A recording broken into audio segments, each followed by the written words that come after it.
recording? I'm here. Well, that's too bad for you, man. My PC. So. I don't want excuses. Just start recording. Look at this is the Rock of Gibraltar. This is it right here. This is the Gibraltar Rock. Are you recording? No. You should. It says live.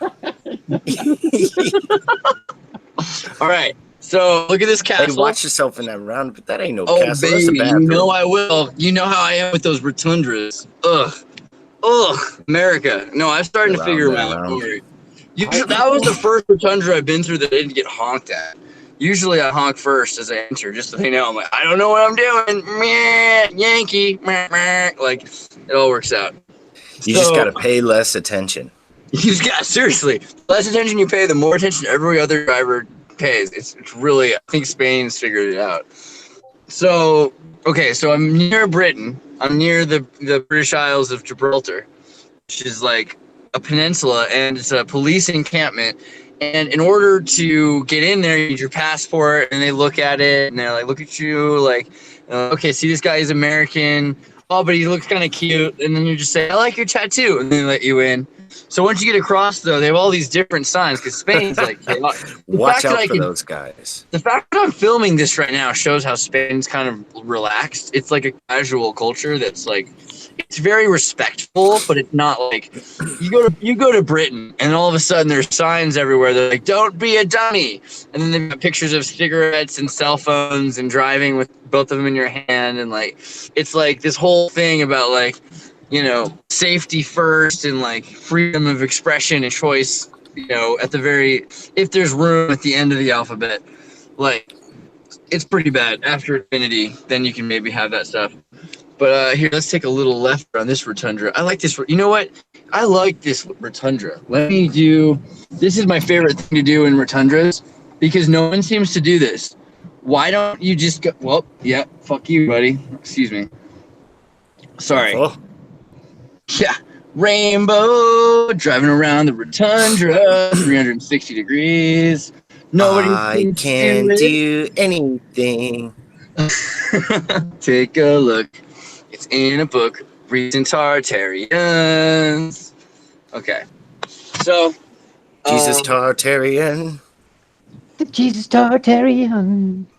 G's. Like 4 or 5, 7 G's. Like just G's in a row. G's. So, okay. Here it is. That's the mountain.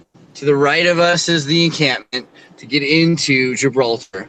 And Gibraltar's fascinating because it was called, get ready for this, Tartessus, right? Right? You guys saw that on my map when I was going to go on this trip and the whole, this is what it was all about. This is all about Tartessus.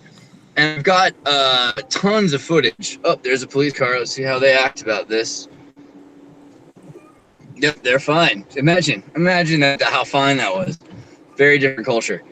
So you don't look British, so they're not after you. They love that about me. It's true.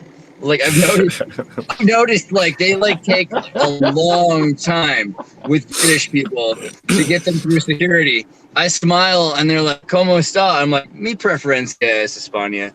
And then they're like, yeah, okay, get through. Get out of there. We understand.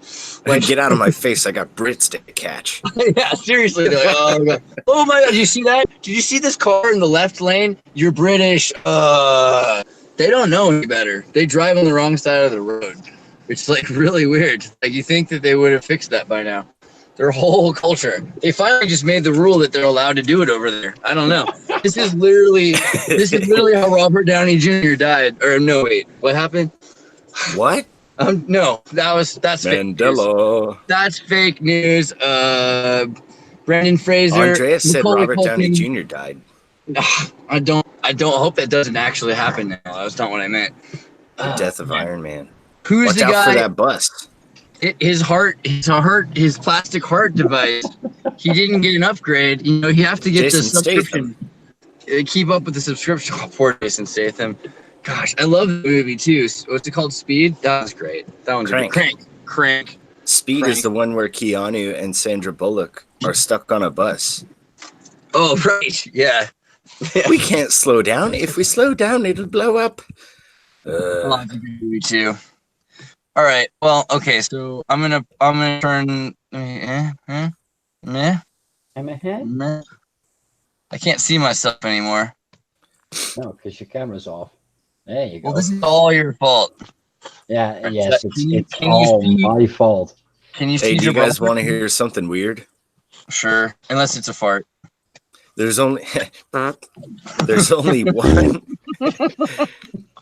there's only one thing that turns your body into goop after you die, and it's Ebola. Oh my God, Okay. it's happening right now. Yeah. Here we go. Stranger Things, the latest season, involves Yeah, nothing. the No. death of any creatures. I don't want fucking spoilers of Stranger Things. None. Oh my. I hate spoilers. Well, it's a little late hate now, spoilers. considering you now know that it's all about Ebola. So why don't you just? No, I'm sorry. It's just like in the first episode, so it's not a big thing. It's whatever. It's I'll just talk about something else. No spoilers, please. I don't understand people that are worried about spoilers. This is the first time that I've watched something right when it came out in like years. Yeah, and this is killing me. Normally I'm slow like Mike. I've been trying to find time to start watching and I'm sort of afraid that I won't stop watching. So. Oh, don't worry. It's only 8 episodes. If you binge it, you can watch it like one of your 13-day races. You can do it. All right. So, anyway, Gibraltar, it's got caves and monkeys. So I get to Gibraltar. Oh, they got loud. Man, did you just like fry? Like that was like an electric fence I'd seen in Jurassic Park with the kid on the electric fence. What was that noise? The top of your head's all pixely. I think mushrooms are about to grow out. So what do you think, Nathan? Hey, I don't mind you talking about Ebola. Just don't spoil my. Well, I'm just gonna say predictive programming. The Ebola is happening. Fair enough. The Ebola is happening right now. They haven't contained it. 4chan at one point started the Ebola trend by producing the Reshef demon, which is like it's kind of like a My Little Pony but brown and like scarier with like dark bluish black hair. It's a scary horse demon from Egypt. Yeah. And when you want to be like all like plague demon but low key about it. So they made it all big, and then now they're like, oh, we better stop that because the Ebola happened. You remember a few years ago the Ebola outbreak, but now they were like, let's let it go. We don't really. I mean, we realized we could do it. We're sorry. We'll stop. The thing is now it's out there. Okay, so here's the crazy thing about that. It was never fully contained. I would argue that the entire time it never was, and now the Ebola vaccine takes about a year to gestate, and they're almost out completely. Yeah. Nigeria, the Nigerian president just announced that there is it president over there? Anyways, he just announced that there is a plague crisis. He didn't say any specific disease. He just said plague. Plague is here. The number of typhus and dengue-related deaths are at an all-time high for a single year, and Ebola is still unchecked. That's completely it. And what just happened to the bodies of that couple in Fiji? They said that they were embalmed and waiting transport, and then just a few days later, they said we had to burn their bodies. So there's only one thing that turns to goop. From? Where were they from? Where was that couple from? Texas and San Antonio. San Antonio has got the largest private Ebola facility in America, and they've been paying Congolese cash to go and test on them. And you can see Congolese walking all over San Antonio right now with just wads of cash, just dollars. So it all makes sense. what was it? Japan just brought in specific strains of Ebola and a couple other viruses to their labs because they want to do work on them. And people are like, "Why are you bringing this into your country?" It's big and it reigns unchecked, and we don't talk about it. So we call it the measles over here. We say measles because we don't want to say anything else. Oh, you think that it's not measles, that it might be Ebola or something? I think that it's not just Ebola. I mean, given the act of Apollonia, which is an upwelling of deep sea water, which could dredge anything up, such as the hydrogen sulfide lakes and rivers beneath the oceans, you could have anything in your atmosphere at that point. Well, And so it's not necessarily that diseases are mutating, it's that our susceptibility to them is different because these are strains that we've never had to battle, and maybe not in generations. It could be old measles. That meme yet? That's like, what happened to doctors? You know, like, you used to have nice, badass bird masks, Harry Potter wands, rubbed onions on your lymph nodes, gothic icons. Will put leashes on your body to get rid of your troublesome excess blood. And now doctors are just in this like boring lab coat. They're nerds. They prescribe you morphine if you're in severe pain only.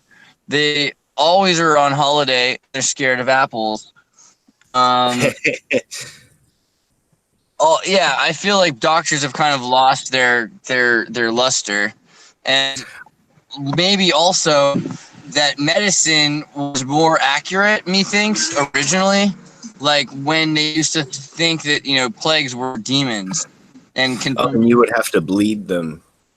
Yeah, I mean, well, that made a certain amount of sense, really. Like, you gotta let out blood, but then you have to make new blood. So hopefully you're, like, actually, like, letting out the blood that has the toxin in it. The problem is it can spread around your body. But it's also true that it likes to hang out in certain parts of your body to start with. So I wouldn't be too surprised if we find out that, like, ancient Egyptians and medieval barbers, they're not, like, by the way, barbers, that's what doctors were. They were barbars, you know? Like, well, yeah, they cut hair, but, like, that might also just be a skill they had because they had steel for scissors. Barbers might have been the Berber Tartars, the original educated. You know, so they were so crazy. I mean, you know how many more people would want to be doctors if they thought that they could be old school doctors? These ridiculous shaman, warrior, priest, detectives.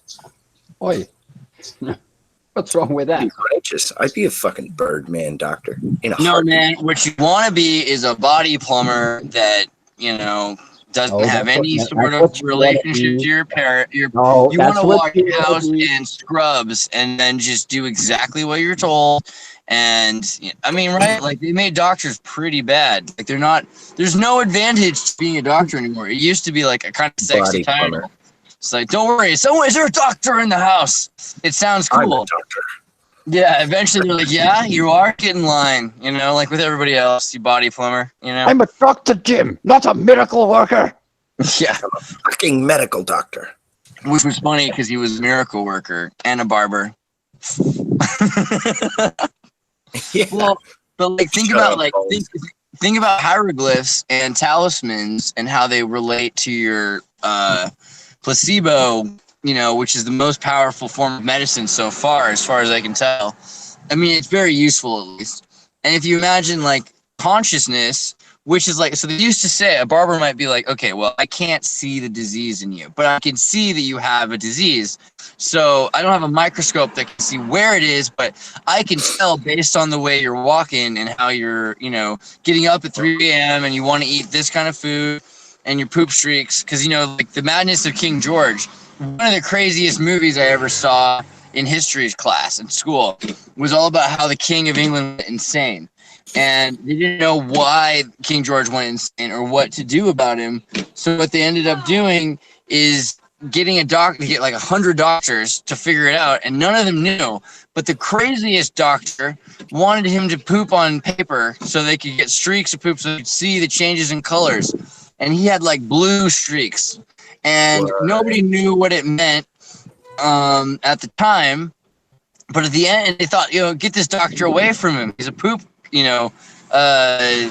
He's a schizophiliac or whatever you call fecophiliac. And they eventually got rid of him, and the king died or something like that. And then in like 260 years, a doctor looking through the medical records, looking at the actual indexing that they had from him, were able to diagnose the king of having this very specific illness that was, from a parasite or something, and his diet causing digestion of the wrong thing and this and that. And like literally, it was all because of that they were able to figure it out. So maybe there is something to be said for like medieval medicine, because it's like it's still pretty accurate. You just imagine you're looking at all factors of someone's life. You're not just looking at if it was like everything else, then we've forgotten more than we've ever taught ourselves. Yeah, I mean, especially because we've forgotten so much about the condition our existence is in, and replaced it with like pictures. So you're like, okay, look at this. Here's the swelling of the cancer. No, I mean, before the swelling of the cancer, you should be like, why are you sleepwalking? That's what they used to do. They used to figure it out and nip it in the bud. And there was actually like, we think there's better health now. There's more cancer today than there ever has been. Do you really think it's ever? You think it's really just all the chemical foods? Maybe that's a huge part of it. But I think that, you get down to brass tacks, and it's consciousness that's playing on people. And they don't want to think about it. They just want to numb themselves out, And you just take this slew of prescription symptom blockers all the time instead of fixing anything else. But they used to be like, I can't see that you have, like exactly where it is. But like, obviously, from the way you're acting, there's a gnome living inside of your brain, right about here, right behind your ear, the left ear, of course. And that gnome's called a gimp. It's a specific kind of tiny gnome called a gimp, and it mines, in your brain for things. And, that's what so medicine got to a point that was like kind of weird. And when that happened, I think that's when we led to like modern medicine, where they were like, okay, well, that's not a troll at all. It's a disease. It's a colony of these tiny little trolls. It's not, you know what I mean? Like, they didn't really change anything. Modern medicine's still just as ridiculous as barbers in the mid ages, except maybe before the 13th, 11th century, it was actually pretty advanced, and we just have honestly, yeah. And the titles or religious connotations, who cares? Like, I don't care if you call my rug burn a fart scar, put some fucking ointment on it. Right. Like, yeah, it doesn't matter what you call it. But I would agree. We just somehow, even on medicine, on everything, we just assume that whatever we're given or told is for it is a cure-all. I mean, never have we been bigger into snake oil than we are now. Yeah. Oh, this is new. This new medicine. You gotta try it. It's like, well, what the heck were people doing before that stuff came out? And then they say, side effects include shitting your brother's pants. Well, they had a bunch of cure-alls. They were called coca and cannabis and opium.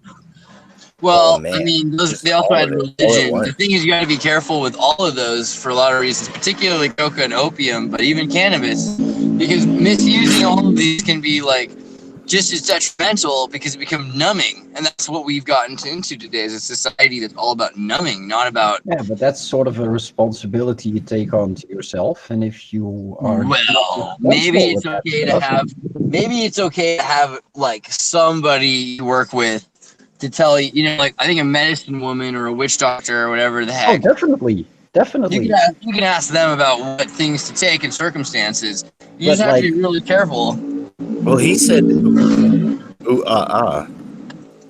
ting tang. Yeah, these are loud computers. Walla walla bing bang. You know who came up with that? You know who wrote that? Where that comes from? That comes from Ross Bagdasarian, the guy who made the Chipmunks. I Told the Witch Doctor. Yeah, that's a good song. Ooh ee ooh ah, ting tang walla walla bing bang. He was an Which Armenian. reminds me, he was Armenian? Yeah, he was an Armenian, born and went to Hollywood. He might have even been born in the United States, but I think he was actually from Armenia. But he was, he's very That's Armenian. crazy. Yeah, he's so He wrote a Tartarian, it witch blows my song. mind. He's actually, in a weird way, he's so Tartarian, it makes the Chipmunks all right. And the Chipmunks are still kind of controlled by his family and his son, not by as far as I can tell, not by like I think for a while there was some play by the Scientologists because the 3 live action movies had Jason Lee, who at the time was in the church, but he's left the church now, and he's Really? he's hiding out in Texas. That's like crazy. very quietly. Yeah, it ended the show. He was on that TV show about a guy who has to repay all of his debts to society. Fuck He yeah, it goes, was My Name is Earl, and My Name is Earl. that's It a was actually great show. pretty good show. Yeah. Well, it ended up being taken over by the Scientologists, and then eventually, the guy, his brother in the show, who's rather obese, he's a Scientologist Randy. too. Have you seen what? him now? He's a Randy's 2 Scientologist. Scientologists. He's anorexic, and he's he's a marathon bicyclist now. The guy was like 360 pounds, 200 kilos, something like that. Oh yeah, he's the famous fat guy. Yeah. He Well, was now in the he's like, Butterfly now he's Effect. skinny. Now he's a really weirdly skinny guy. You gotta Great. He see. went Jonah Hill. It's impressive. It's impressive what he's done. But if you I'm think not about impressed. it, a lot of what they have is let's say you're suicidal, or let's say you do drugs or whatever. They call these numbers, call NA. And NA like Narcanon or Al-Anon Narcanon is run by the Scientologists. Let's say you're depressed and you have suicidal hotlines. Call suicidal hotline. Who do you think is paying for it? Who do you think is on the line? Scientologists. A lot of it, like 90% of the time. So you end up with Scientologists. They get your number. They get you. Oh, you're vulnerable. Don't worry. We'll have people there soon. And then they recruit. Do you have people. money? Yeah. Do you have money? Well, the funny thing is that Scientologists have money. They don't really. You'd be surprised how little money matters to them. They have so much money. It matters a lot. They're taking it from as many people as possible. They're still trying to rob you blind. But there's so many people that have power, and they like power. So they're investing in people. They have slaves that will wash Tom Cruise's motorcycle for him. You know what I mean? That rebuild it for him. Wash They have Tom all Cruise's what for him? What? Would they wash his what? His motorcycle. So there was a couple Scientologists recruited to fix his bike, clean his house, build this and that. They get these guys and they're like, okay, you're gonna go work on a mansion today. You know what I mean? And what you end up getting out of that? Another day. That's all you get. They just you live day to day off this thing. You're just supposed to trust in them, and they take all of it. And it's kind of like being a street hooker. And I mean that in the best way, but it's so true. not that great. Too. It's the cult echelon thing. Family Guy did make that old episode where Tom Cruise sent his dogs out into his yard while one of the characters freed a cage full of almost naked men, and they all escaped his property. Yeah. And they've been right about just about every celebrity crazy story. Rob Schneider paying Mexicans to choke him in the shower. Caitlyn Jenner, years before that. Kevin Spacey, years before that. Dude, and Mel Gibson too, yeah. In the hot tub. Yeah. That whole chase scene up the Mount Rushmore. I'm always worried about, Seth MacFarlane and Marky Mark Wahlberg were supposed to be on flight 172. September 11th. And then both of them skipped their plane. They both didn't go on the flight. And then so they say, oh, well, we just miss our flights all the time. Well, do you though? I don't know. Do you? I think they miss the right flights every time. They miss the right flights. That's for sure. I was supposed to be on that plane. Well, kill yourself. Well, I'm sorry, Okay. that sounds mean, but you weren't supposed to be on that plane. That's why you're alive. Trust the universe, Marky. Yeah. I mean, dude, Marky Mark is pretty much an underrated rap star as far as I know. So what about Epstein? Are we gonna go there just once and then we'll be done with it? I suppose we should.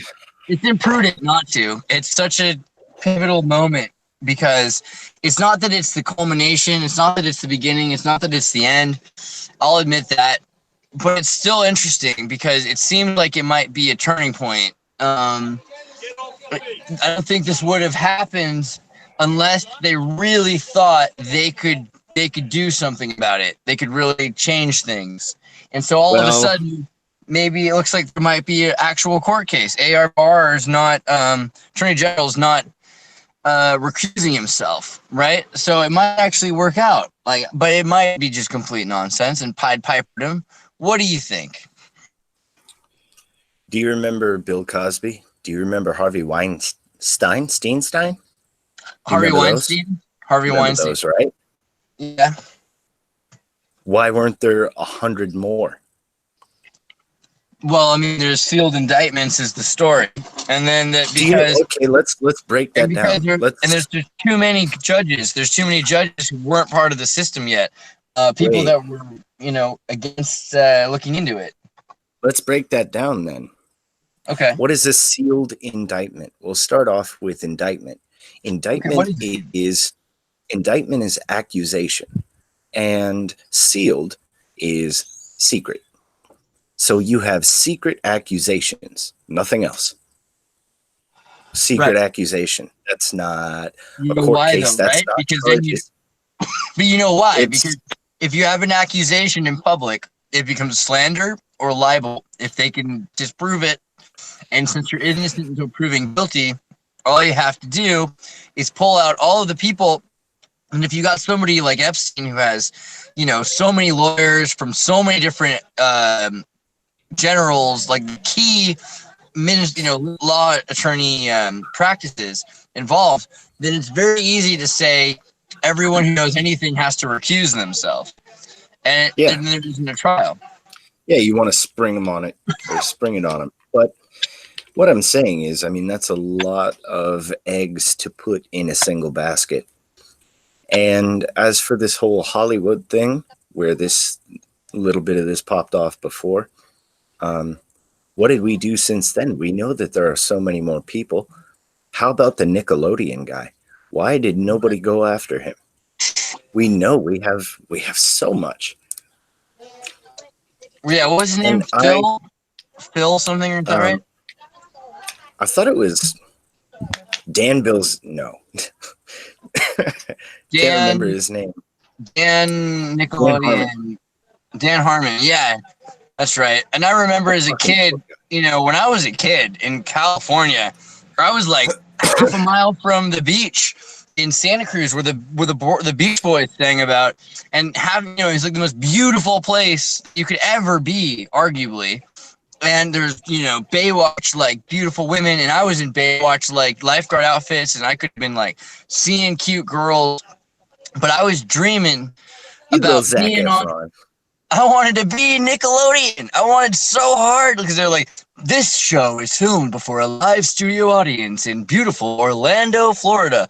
Orlando is a fucking swamp. It's a swamp. It's like literally. It's not just. I like Florida, but I like it with a scuba mask because it's about 186% humidity. So you need to be a fish to breathe there. You need gills. Literally, the first step of getting off the airplane is to cut open your throat to have gills so you can breathe. It's so brutal. I would like to offer my apologies for everybody in Florida. There's only one guarantee in Florida, and that is when you walk off the plane, you stick to yourself forever. There's another guarantee, which is you will have to pay to use the freeway. Like every single road, because they don't have proper taxes, because everyone just swims to Florida, apparently. I don't know. Like the roads it's because Blow doesn't pull in enough money. I mean, it's brutal, man. And then, like, so I don't know. Okay, so Florida's amazing for a lot of reasons. Ponce de Leon, the Fountain of Youth. There's Tartarian history there. There's swamps Florida that are used to hiding have it. mountains. Dude, the I French, forgot all about that. the French have like all kinds of stuff going on in Florida, including, like the Fountain of Youth was arguably discovered at one point in Florida. It was searched for, and they say that he didn't find it, but I think he did. And most Florida is like it's so brutal that you can't survive it. Like you go into the center of Florida, like it's like a swamp, like, but literally it's filled with primeval life. Like it's probably the only place like it is the Peruvian Amazon. It's so brutal, and I don't think people really get that about it. Like, Oh, and then you got to deal with the drivers. I love Florida. I kid Florida. Okay. What? Okay, back to the main. Why didn't we get Dan Harmon? Why don't we get everybody who does that sort of shit? Because they were just trophies. You take one for the team, people think they've won a victory. Like I always say, propaganda is a pat on the back. So you think it's hope porn? It's hope porn. It's like to make us all feel like something good's happening, and it might. They need an easy win. People need an easy win so that they can calm the fuck down for a little while.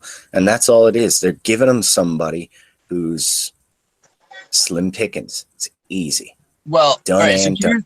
And even if he doesn't go to a vacation prison, which he did last time, if he goes to a real prison even, then you have to think about how long it's been since he's been prominent in that sort of thing. And it's been a few years. So who took it over? Who maintains it? Who runs it? Well, you think he's been pushed out by Alfonso. So the whole idea is that he's got a girlfriend from Britain who helped him fly stuff.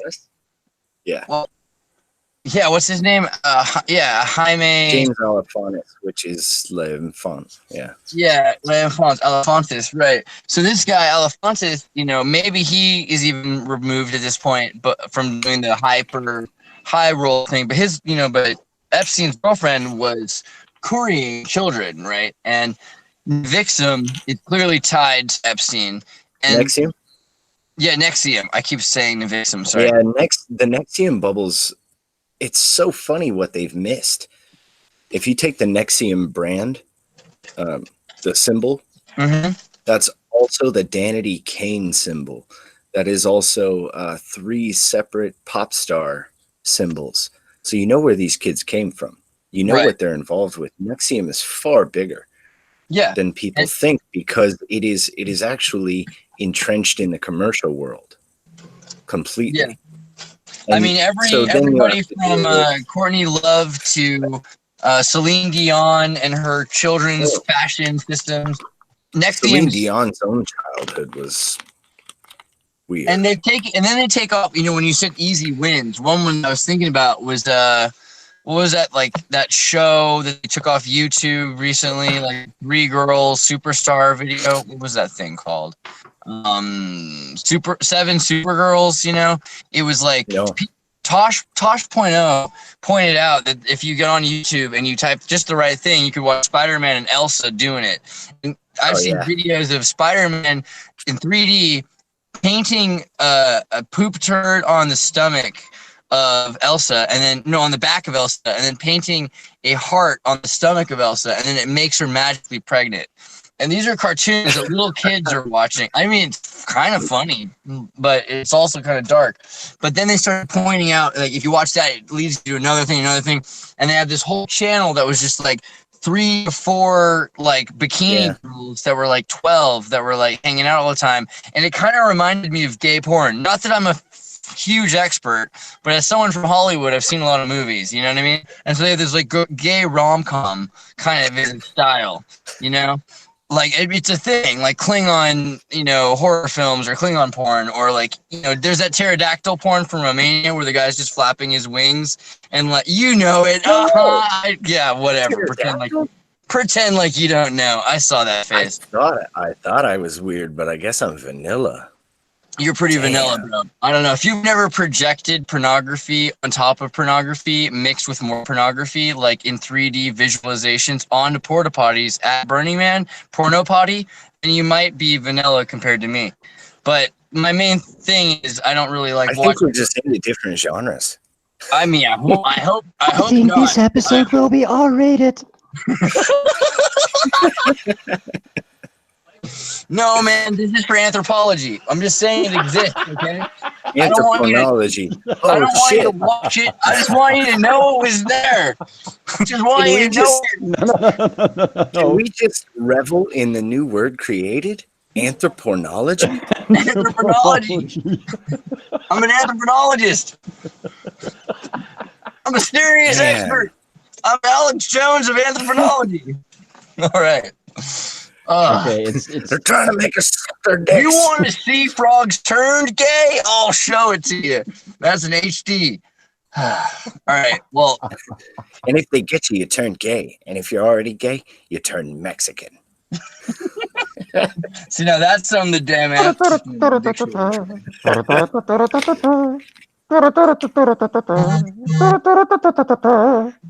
Oh my gosh.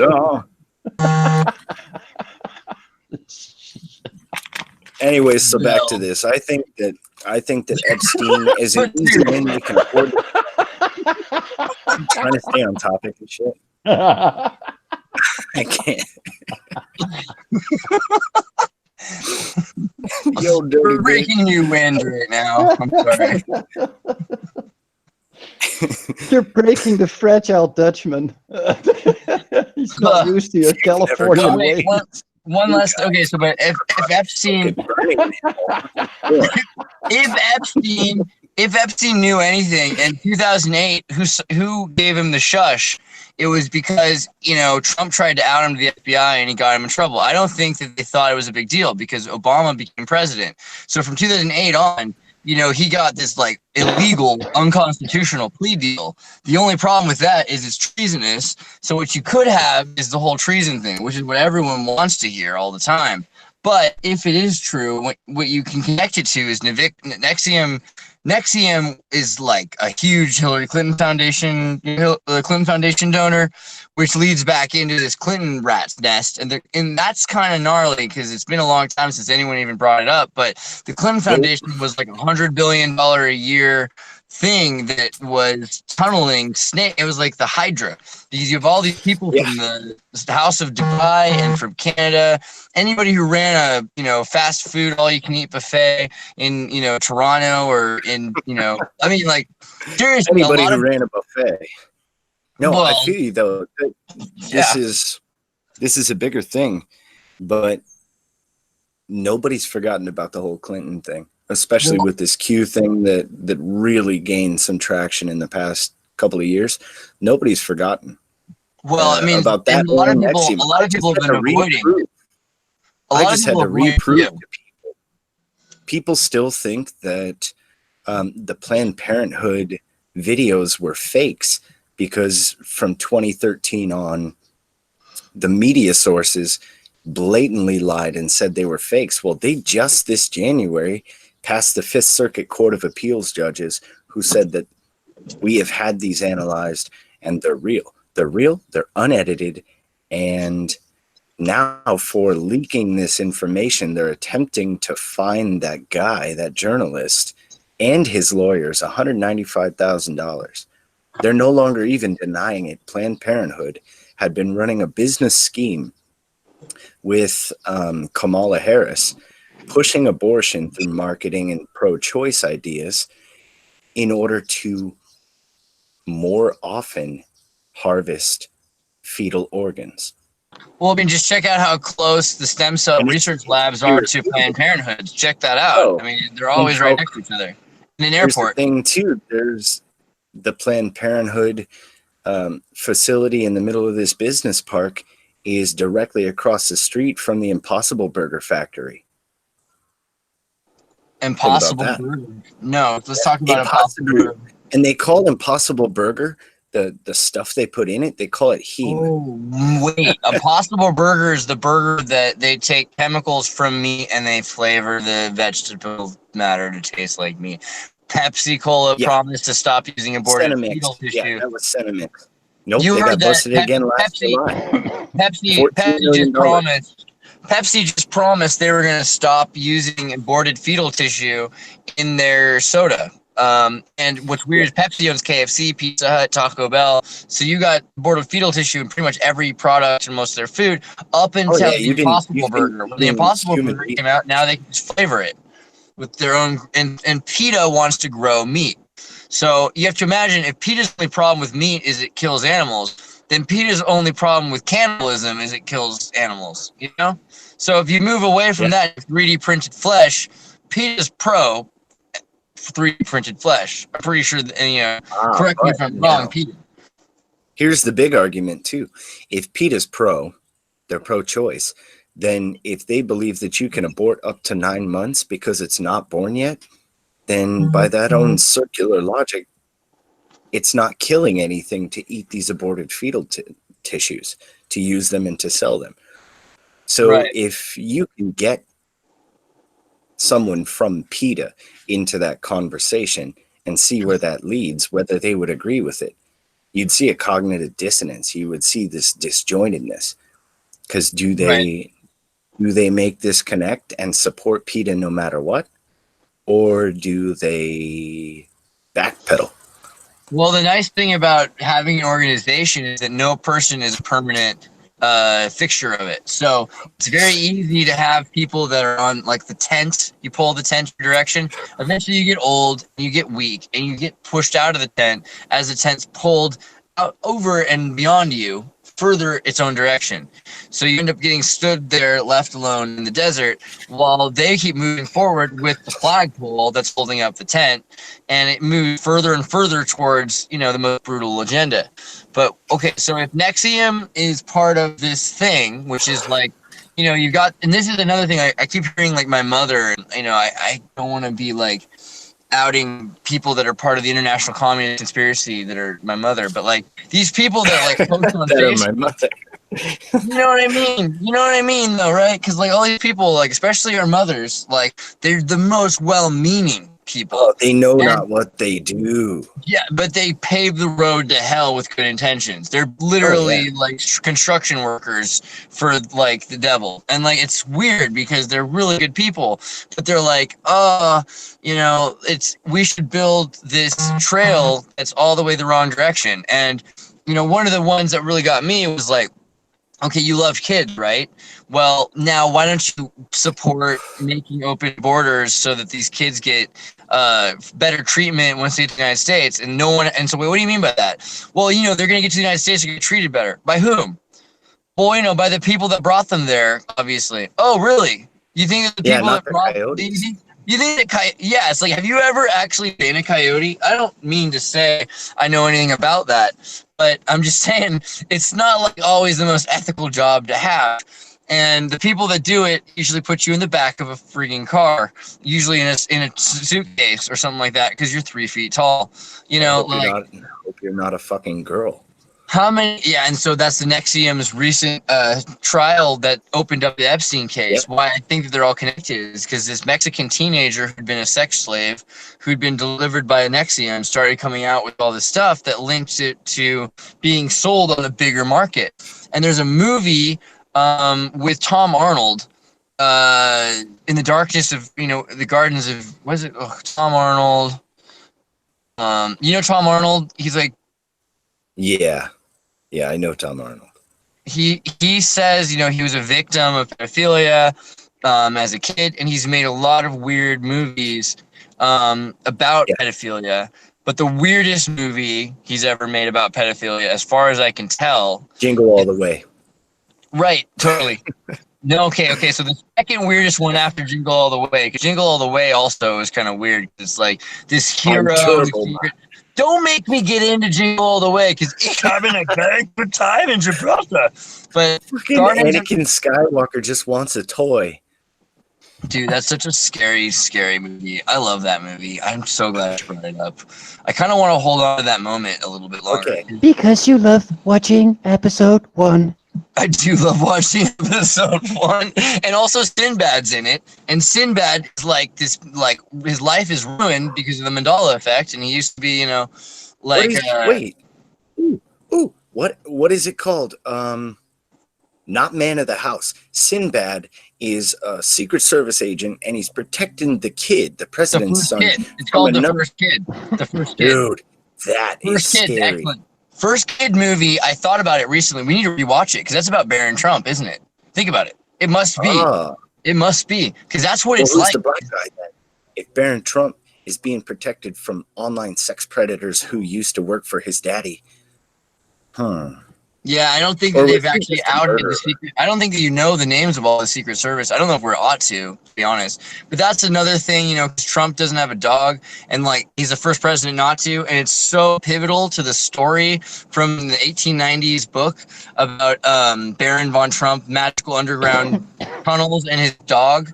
It's like if his dog doesn't exist, does that maybe make it plausible that he's got a whole Tai Chi Go game going that like makes it, you know, it's not what people are expecting, because you know it's not logical. It's like such a crazy thing not to have a dog, and he's had a dog before. It's the first. It's like literally he's had dogs all of his life. You know, his wife had a dog. Now they're just forbade. Like that's kind of weird. Ooh, But Ethan and I have an idea about dogs. Remind us to talk about it at some point. Right. Or we're gonna go to the dog thing. Don't forget Sirius. If I say Sirius in my head, I'll remember dogs. But Garden of the Night, before I forget, is the gnarliest movie. I used to live in San Diego, and I used to get annoyed. These planes would fly like right over my head. I was like, oh, that's why this apartment was $100. But basically, Gardens of the Night is a creepy movie with director of The Libertine, John Malkovich, who's also, you know, the star of Being John Malkovich, arguably one of the weirdest movies with, you know, John Cusack and all that. So Gardens of the Night is about a girl who is abducted, you know, maybe 10 years old. She's like a cute little Aryan. They give her some soda water that's all flat and, you know, warm. And, you know, you just know she's going to pass out and wake up with cameras everywhere. And then after that, she's groomed for a while and then sold. And once she doesn't quite make the, you know, she lasts for just a little while, and then after that, she ends up on the street as a hooker in San Diego until she ends up meeting her family again, who are by this point, you know, so far removed from her, she can't handle it, you know, so she just ends up going off again on her own because she's like, wow, these people are just like, I can't even talk to them, I can't touch them, I'm like, I've been through too much. It's an interesting movie because it's probably one of the most, from knowing actual victims of sexual predators and from human trafficking and prostitutes, call girls, you know, I've known a lot of people who've been through some terrible stuff. Like they found this movie to be like their World War II D-Day flashback movie. Like when people vomited watching Spielberg's D-Day film, it was like that. Like It's powerful, like when battered mothers and wives listen to Tina Turner. It was like Saving Private Ryan for hookers, but like it's the Saving Private Ryan of hookerdom. Yeah, and I know it sounds brutal, but it's or funny or something. It's gnarly. It's gnarly as far as narwhals. It's gnarly. So you've got this whole idea of this girl who's put through this horrible thing, and she's going to be sold. And you see at one point she's paid. The guy is paid to have her go hang out one day with a judge. So the judge has like her dressed up in like a little dress, and she's playing in the room, and then he sends her home after that. I don't remember if he even molests her in that moment, but I think he probably does. But it's more for him because he's like an old man. You know, he just wants to have this little girl in her doll outfit that he can like watch for a day, for a week, for whatever amount of time. Oh.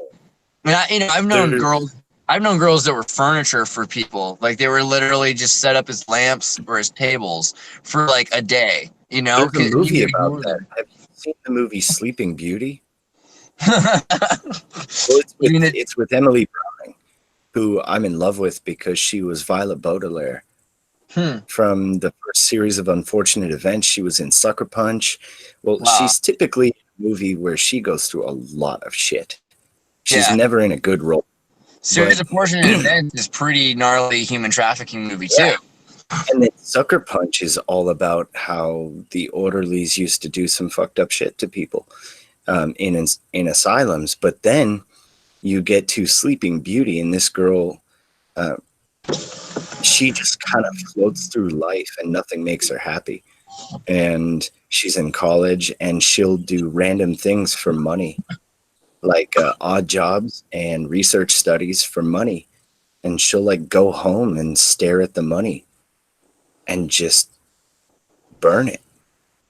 Huh. There's a scene, the first scenes in the movie, she pulls this thing out of her throat that's been in her throat for this research study at this college, and it's like obviously horrific. She obviously needs the fucking money. She goes home and just stares at it and lights it on fire and fucking cries. Yeah, And that's the wrong follows response, by her- the way. The right response is like to get another job, but like with that money, buy like an outfit or something so you can move forward in like- life. in it, she, by taking these jobs, she inadvertently finds herself serving in lingerie, these rich people, being furniture, and eventually taking a tea that makes her go to sleep. And so that's why the show is called Sleeping Beauty. It's like this little slice of life about the underworld Right? of side job. And it is honestly, it's one of the best movies I've ever seen. I mean, think about all the jobs that I avoided for school too, because like, man, a lot of them were like, take this injection every week, or seriously, Stanford has all these kind of programs you can go to. They don't care if you're a student, but they post them around there, so they do care, kind of. And like, what they want It's is big on it. yeah, it's $100,000. Sorry, It's an unreasonable amount of money. It's this facade thing. If you're good enough for it, they've kind of groomed you for it already. And then once you get in there, they're like, why don't you just take these injections or these pills? Or why don't you come to, the clinic in Big Sur where we take your blood and we sell it to people? I mean, like, I don't want to do it here, but I'm kind of thinking we could get to that point where we could call one of them and just record the conversation on the phone and then put that on the air and just be like, hey, I'm a student. I'm doing really well at school, but I'm doing really poorly economically. I got a number from my friend Lynn, or something like that. And, Lynn Nguyen, and he said, like, this is the place to call and they'll give me some money if I were to, do a program here. And you're like, oh, yeah. Like, I don't do drugs. I was raised Mormon. I don't even like cigarettes. Like, I barely drink. What do I got to do to get through school? Just tell me what I got to do. I'm almost 18. You can as the phone call goes, you can start making it worse and worse to see how much they'll put up with it. Yeah. But they do it, man. It's like, oh yeah, you just have to get like, a waiver signed by your parents. We don't have to meet your parents or have any of their ID. It just has to have their name on it. Like they'll give you the information you need to just like make it happen. So, Yeah. I mean, but yeah, so Tom Arnold, Gardens of the Night, very gnarly movie. Nexium cult. Nexium is got this girl who is now trying that she was, she's testifying that she was a sex slave because of Nexium, and that Allison Mack and these other girls for television shows were recruiting models and other people that wanted to be in television and things like that. And also, Allison Mack's born in Germany, so she's got the code switching thing when you speak another language. And then that connects to the French school, because Jodie Foster, right, she in high school, she went to an all-you-could-speak French school.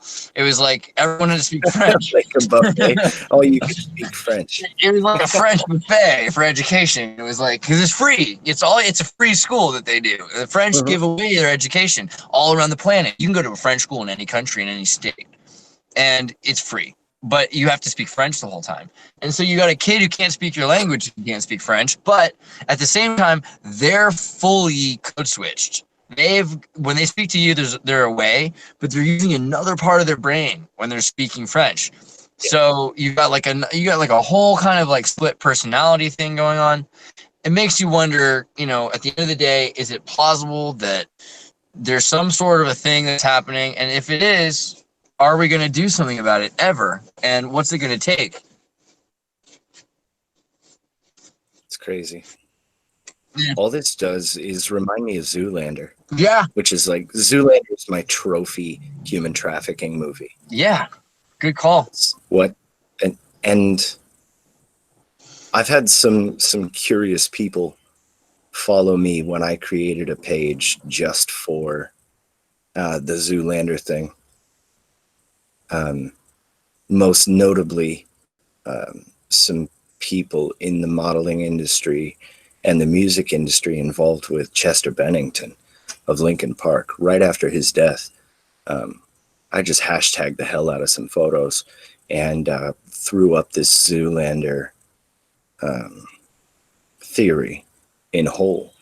And I got a couple select people who don't really have an Instagram presence liking my My God, they're cutting him I out. was They're on cutting the- you down because you're saying you're saying something serious. Well, yeah, I had some interesting people like my posts. And what's the Zoolander idea? Something is going on behind the scenes to sway a Malaysian prime minister into allowing human trafficking and using models, turning models on after programming them to enact legal policies internationally. To what? To traffic children. So you have the model community putting on a good show for increasing the effectiveness of a slave market. And when first time I saw that movie, like, I laughed, sure, but I was like, whoa, this is messed up. You have music induced MK Ultras? But yeah, everything. And I hate giving Ben Stiller credit ever, but like, you know, honestly, he's not that bad in a weird way. Like he's What does he not hear with his ears? well, he's got a whole long story, and you know, his father is an important actor as well. I actually like his dad; he's a pretty funny guy. But the thing about Ben Stiller is, you know, he was on Saturday Night Live for 5 weeks, 5 episodes, and then he dropped it because he was able to get the Ben Stiller show, which was for I think 5 episodes as well. I think maybe 2 of them aired or something like that, and then it was just canceled. Maybe 1 of them aired. It was like, you know, they destroyed his career for a little while over that, but he kept pushing because he had good friends like Janine Garofalo and all these people. So he did some pretty cool independent films. Like he did a film about a heroin addict that was like moved to California from New York and like kind of and how it destroys his career to be a drug addict and working in Hollywood. But Ben Stiller's like when he made that, apparently he was trying to do an Austin Powers thing, and it was really wise. Like he was inspired to like kind of rip off this comedy thing, but his deeper story, like okay, so a number of people, one of the girls that I was dating who's a model for Elite and Ford, she's like 6 foot tall. She was one of those, you know, like full on model, like from that movie. And she did stuff with who's that? I don't even remember the names of all these people because I didn't care, but like I had to learn them because she was doing the thing. Who's the guy from like? Who's the guy who's like Tim Roth or Tim something or other? There's like a guy with white hair who does like clothes for the fashion runway show. I know who you're talking about, but I have no clue. Yeah, God, what's his name? Runway model. David Bowie, RuPaul. Yeah, RuPaul is pretty cool. Tim But, Burton, Eli Roth. Tim Gunn. So Tim Gunn. And Tim Gunn seemed like such a nice guy, you know, also was kind of funny. Well, that's pleasant. But like he was very much like the guy from the show, you know, that Will Ferrell plays in Zoolander. He acted a lot like him. And he had like, what if I dressed you up like a giant baby bird? Or like, once the bird's got the big... very scary stuff, like weird stuff, like to look like a boobah or a Teletubby, but sexualized, very strange kind of thing. And, and Will Ferrell's character is trying to get people to wear plastic bags, which you notice, by the way, the plastic bag jackets are a thing now. They have plastic bag jackets that look like that. Derelict, I always thought was programming for making poverty fashionable.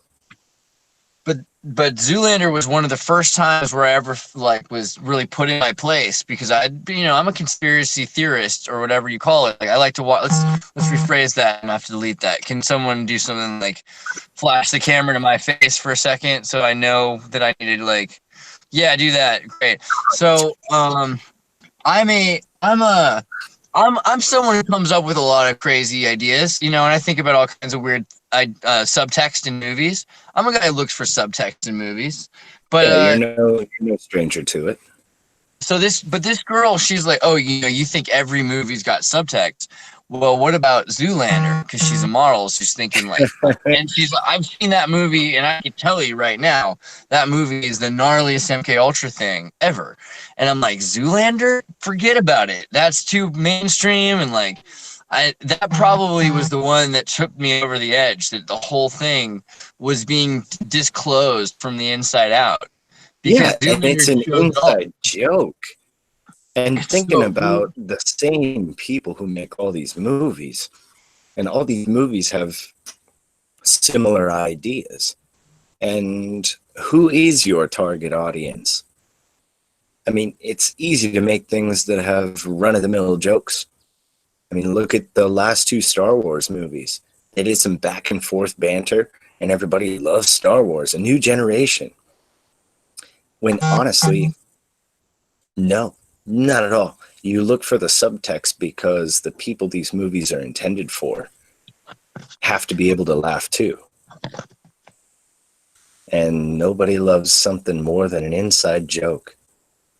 I feel like there's less and less people, though. When I'm in a theater, I get and get to notice that less and less people are getting the references, which is also funny, because you have this stuff that's so brutally Luciferian, and there's a lot of people that think that the fashion industry is being ironically Luciferian. I've noticed this too. There are people that are maybe they're putting their hand over their eye just to annoy Christians or to annoy. We're just being edgy. Yeah. But think about how edgy that is. That's actually the coolest amount of reverse psychology we could have ever imagined. Because if they're being edgy because we don't like it, they're going to the levels of actually studying and reading books, like esoteric levels of Aleister Crowley and 16th century mysticism. They must be seriously deep into this stuff. If Victor is even the only guy who gets their jokes besides you and me, it's okay, maybe they're not studying that hard. Most of them are not even. Look at Nick Jonas wearing the Crowley shirt with this. I mean, that's knowledgeably edgy. I like that. That's a good term. Knowledgeably. Yeah, shock jocks. Yeah, that is knowledgeably edgy. I really researched my edginess. That's a shock jock. Brittany came up with that. I don't know if Brittany said it or no. Somebody said it. I heard somebody say shock jock. That's what shock jocks do. You're a shock jock. You're like a jock of shock. There's track jocks, and there's. Oh yeah, I know what a shock jock is. Apparently, it's like edgelord. All my life are you should be in radio. You should do radio. And I always thought about how a buddy of mine was a radio intern. And they called him Half Nelson because his last name was Nelson. And then when he stopped being an intern and got his job, they called him 3/4 Nelson. And they're like, he'll never go full Nelson. And I was like, fuck that job. Never go full I ain't doing it. Never go full Nelson. Yeah, I could see being a shock jock. I mean, you have a lot of failures before any successes. I'll tell you, I've offended a lot of people being knowledgeably edgy. Yeah, I feel like that's a safe place to be. All right, well, I don't know how far we really got in that description of things, but it sounds like if it's more than hope porn, then we'll all be paying attention. We're not trying to, dismay anyone who wants it to be the way. We're just saying like awesome, and like I hope we covered as many of the aspects. If there's anything we're missing that you want us to cover more, I mean, like it's more of a history than a news thing, but I do think it's worth mentioning. I mean, I don't know. It seems like it's something to talk about a little bit. There is one thing that you can count on when you see news like this. They've been sitting on it for a while, and this means that they've produced this so that you're not looking at something else. So what else is going on that no one's paying attention to? Guaranteed there's some bigger news somewhere else, and this has been given to us as a distraction. And this could pan out for months, weeks, months, years. Sure, it may be progress, it may actually be a step backward, but something else is happening. Right. Right now, we're just covering our recent past, like Epstein, Nexium. We're digging into the recent past to get these people after the fact. So what is being enacted right now? And also, on the Epstein thing, and the Nexium thing, if you can make a snap judgment, and you're not extremely familiar with the ins and outs of this, I mean, you have to closely follow it for quite a while. There's a lot of material to cover. If you can make a snap judgment, it's most likely wrong. You have to really think about it, because they have been thinking about it quite a bit. If it's gotten all the way to you, all the way through a mass media source, then guaranteed it is not accurate, and it is already formulated to elicit a specific reaction amongst any parties. So what are we not looking at? I mean, so think about, first off, where is this happening? There's the Julian Assange thing, and Julian Assange was brought from Britain to America, and we've got this whole thing about the United States having its court, but like human trafficking is a global thing. So who cares almost about what happens in just the United States? That'd be kind of like to ban human trafficking is like to ban guns. Like you can't always control it. Human trafficking is like shutting off the internet worldwide. Yeah. I mean, that's what. Let's say North Korea says they're going to shut off the whole internet. They can't do that. You know what I mean? They can maybe make it hard for people in North Korea, except there will still be people in charge of North Korea that will have access, and their friends will have access to internet. So what's going to happen with the rest of the internet everywhere else?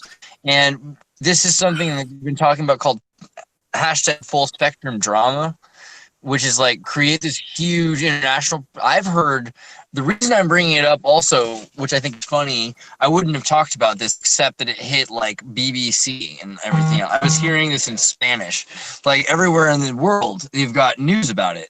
So if the whole world's watching, why is it that the whole world, not just, the United States, like it could be like on the internet, but no, I mean, like it's on TV. So if there's something going on with the rest of the world and the rest of the world's systems, what do you think it could be that's happening with the rest of the world? How could it be synchronized? If it is on TV, then you're meant to see it. You're meant to sit down and watch. If it is not on TV, perhaps you should look for it and look at it. And now of the millions of stories that are currently going on, they've picked a select few to run with and to convince you are real issues. And there are things that people will not and do not talk about quite a bit. I mean, have we even solved the South Africa issue where the farmers down there white people on their lands, not allowed to have guns, being completely decimated. And the ones that they get out, they're saying, we will work for free. We don't care. We need to teach these people how to farm. This is going to be an issue. And this was 2 years ago, all the way up to a year ago. And now South Africa is in dire straits. Nobody has ever said a word about it. nobody happens to mention those things. And that just being one of quite a few stories. If it is in TV or if it is in English, you're meant to see it, you're meant to focus on it. You should probably go and look and see what else is happening. That is the question, though. So do you think that there's something going on that's orchestrated internationally to try to clean it up? Or do you think that that's Yes. not? To clean what up? Clean up human trafficking. Do you think that there actually is some sort of like Duterte, Kim Sung? Like, do you think some of these guys are actually doing something on purpose to try to make things better? Or is that Yes. Yes, I think that 90% of people in any given organization honestly believe that they're there to do good or to do what needs to be done. And like you have cops? this slippery slope into radicalism Right. where you forego your integrity or your moral values just once because the end will be good. And then you do it again and again and again and again and again over the course of years. And this is what turns you into these people that initially you might so despise. Only one day you wake up and you find that nothing that is reprehensible is something you haven't done. And it's no longer so distasteful because you believe that having done it has gotten you closer. And while we know that this isn't the case, the world is made up of leaders and organizations specifically like this. And that's just assuming that they're all good. Then you still have a number of NGOs created specifically for bad purposes. And so I'm just talking about the good ones. But yes, I think there is constantly a concerted effort in different places. And these people must be pulling their hair out when they realize how far down that specific rabbit hole goes, and that the people above them, in many cases, work just as hard to hide as they have been working to expose. That's got to be heartbreaking. Be an honest person trying to stop it. You think that maybe so that's another, so I mean you kind of answered it, but like my question also about Mohammed bin Salman, is like kind of the same question, but specifically him. Like he recently, a bunch of stuff happened. When Buenos Aires, 2014, I was there. I met Niesman. About a week later, he died. We got a copy of his files, and we were putting it on the internet, Python scripts. The whole thing was the same week, I think it was a couple days later or the day of, the king of the House of Saud died, and then Salman took over instantly. And he's been putting his, cousins, because the way it worked was his grandfather, great-grandfather, however far back it goes, the great-great-grandfather, the House of Saud began with, he had 50 wives, and each one of the wives' sons gets a turn being the king. When one dies, the other one becomes one. It's like this weird sort of bloodline consecutive swatch of things.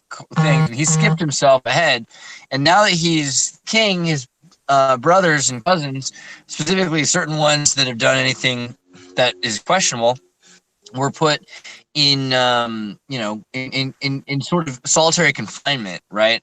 And like they basically live in the Carlton Ritz, but they're live in jail. They're in a jail. They can't ever leave, and they've been there for like weeks or months, or I think it's been several years. For for what's the guy who owns so much stock in Twitter? Oh, that I don't know. I've stayed as far away from Twitter as possible. So he owns like stock. Oh yes, I know who you're talking about now. Twitter in the UK are pretty much Saudi-owned. Twitter. Yeah. Confinement. I'm looking at confinement. Al-Walid, is that right? Al-Walid, I think King Prince Prince Al-Walid is he's been in there for 3 years or something crazy like that. Yeah, Al Walid bin Yeah, Talal. so he could just be waiting his turn. No, But I mean, I think what's going on is he's in prison, and so he is involved with, Saudi Arabia is one of the most debauched places on the internet. One of the countries that produces and purchases some like the most GHB date rape drug, in the it's a world. typical monarchy. We don't ever think of monarchies as a dictatorship, but that's what they are, and that's what that place is. Well, And everywhere is a dictatorship. I mean, that's the thing. huh? America is a dictatorship of the majority oppressing the minority. Here's one the other way around. But you've got, tons of girls that I've heard stories of that went to Dubai and they came back like, I don't know if we even want to go there on YouTube, the stuff that happens there. Honestly, yeah, I'm familiar, and yeah, they always call Dubai like this desert paradise in all these movies, and it's the number one place to be, and all this, the richest city in the world. And all right, okay. Well, it seems like one of the darkest stories, some of the darkest stories I've ever heard. A lot of them center around, I went to Dubai, tried to make some money, and I came back with some money, and I despised myself. Kind of similar to that video you were talking about, the sucker punch, where the girl burns the money afterwards because of the things she's been through. Oh, Sleeping Beauty, yeah. Beauty. And there's another one, Sleep Dealer, which is also great, from Mexico. That's about a guy who's selling his he's like he can't go work in Dubai, so he ends up virtual reality controlling washing building, robots that are in Dubai. Like they have people operating the robots in Mexico, like tech support, running these robots, but they're not actually there. Mexican Geek Squad. And it takes tryptamines out of your brain to run the machines. It's like super brutal, but yeah. But so if this guy Al Walid, in Talal is also, he owns all of this stock. There's executive orders done, and it's one of the other things that POTUS did was set it up that executive orders would remove human trafficking money from people. And also their assets in general, so property and things like that. So if Epstein loses, for instance, he's going to lose everything. It's going to become property of the U.S. government. It'll be auctioned off. Well, that was when you look at those orders, that was a broad swath. They really painted that with a broad brush, right? And that's to do it later. Now the amount of stings they've done. The funny thing is, I think a lot of what has been done by America in the past couple of years, it's a really, really good cover. Because yes, human trafficking, yes, all of this awful stuff, but you think these people didn't know about it first? You think these people might not also have hands in the pot? Maybe they have other businesses, but they've let it go on all their lives. What are they doing? They're taking money and power. That's it. You can track it back to these people, and they've just decided to use that as a cover, as a mask, to take out opponents who may cross them in other fields. And I think it's a really good play because it serves the purpose that we all want. But I don't think it's going to end for that reason. I mean, yeah, let's say you have to, Mike knows about this, you have to feed the minds. That's always been a huge business. And if people ever say, I don't believe it, or that's sick, or there's good in the world too, you have to address the bad stuff, or it's going to keep going on. I get a lot of shit for ever bringing this up, ever. And I get it, some people can't handle it, but nobody who's been through it can handle it. That's for goddamn sure. Well, it's gonna be an interesting thing because I feel like part of what Bitcoin went down because of the way it did. Now it's back up, by the way. Interestingly, in terms of timing, is it went down right when the president was inaugurated. Just about, I think it was basically it started going down from 20,000 to like 1,000 over a gradual period, but it went to like 5,000 pretty quickly as soon as it wasn't Hillary Clinton. And when it became this asset drive where the United States government was auctioning off all sorts of accumulated bitcoins. Yes, Where do you yes. think they came A from? mass It came from the liquidation. human trafficking. A lot of it came from human trafficking. It was, all of a sudden they had an excess of this content and they had to auction it off. So Yeah, now a we've big got sell-off in the beginning. Yeah, I So could see that. now we're at a new point where it's like these auctions, which very synthetic. They've now been moved on, but you've got the same problem now with anybody else. So you've got the Twitter stock. So what if the United States takes over the assets of Al Walid bin Al and takes the Talal takes his Twitter stock, takes his Apple stock, and that becomes property of the U.S. government? That would be very interesting because it would change a lot of things about Twitter and about Apple, and it would make sense also why they're so prominent. Why Apple is still even in the game? Why they talk about them, and why Twitter is something like the president tweets all the time. Why does he love it so much? Is it because he wants it to be taken over by the U.S. government? Well, I think they're dropping the mask on that. I don't think that for any point it was ever out of the hands. Mm-hmm. I think that this is a route for slow acceptance, like a soft disclosure of a fact, and maybe call this a 2-year, a 4-year, a 5-year plan, and consider that at the end of this, everyone will know, and they'll no longer have to divert any funds or pay any attention or make any excuses when it gets brought up, because it'll be public knowledge. Right. And so I think there'll be a business plausible strategy. there'll be a plausible way that it's acceptable. They'll be like, Yes. this way is cool because it's not that way. That way was the bad way, and it wasn't that bad because there's worse ways. So what we'll do is within the confines of this law and this legal system, through positive sex feminism by Susan Bright, etc., will allow the industrialization of selling off organs and people in ways as long as they want to. We have soft disclosed so many things that are acceptable now. It used to be unthinkable that Facebook was stealing your data, and now Facebook, working in direct partnership with Trudeau to give users private data to his party. I just heard this in the news and nobody seemed to care. Not at all. Do you remember when this was the biggest deal? When old Robo Zuckerberg got in front of Nobody gives a shit. You got Facebook on your mobile phone, you signed all your data away, regardless if it's Trudeau or not. Yeah, exactly. And so we used to care about this. We used to think it was something. What happened? We could not see a negative effect in the short term, and so it just kind of went away.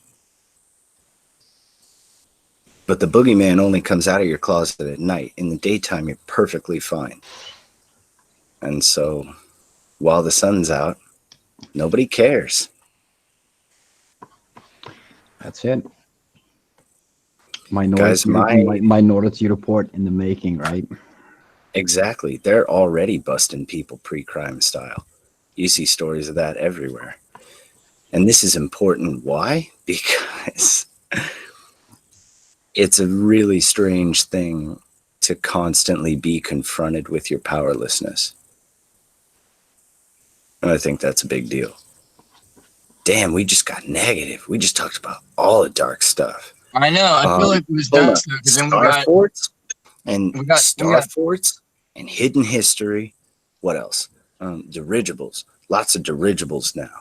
I will say, use your discernment. Can we really quickly talk about narwhals?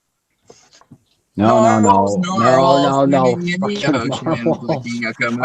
Because they are so awesome. Narwhals. Love that part. Thank you. Did you mean narwhals?